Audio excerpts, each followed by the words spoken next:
ఓ అరుదైన తెలుగు నవల, దాని వెనకున్న ఓ అద్భుతమైన సాహిత్య ఆవిష్కరణ గురించి ఇప్పుడు చూద్దాం.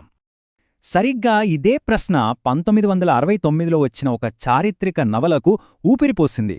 ఈ నవల ఏం చేస్తుందంటే, ఆ మేఘానికొక గతాన్ని ఊహించి దాన్ని చరిత్రతో కలుపుతుంది. అసలీ పుస్తకం దొరికిన కథ కూడా చాలా చిత్రంగా ఉంటుంది. అది నేపాల్ పశుపతినాథ ఆలయంలో మొదలైంది.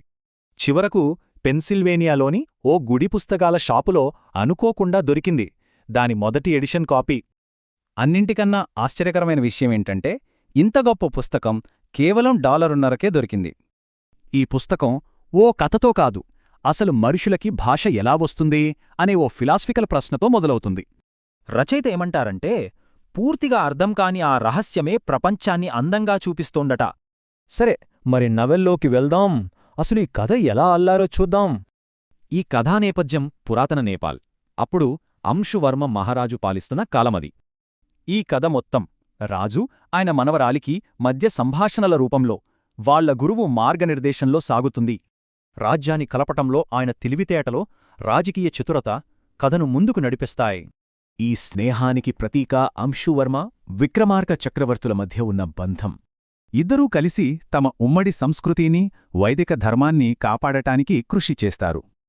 అందులోనూ రాజసభలోని దీపభవనం వర్ణనైతే చదివితే అహో అనాల్సిందే.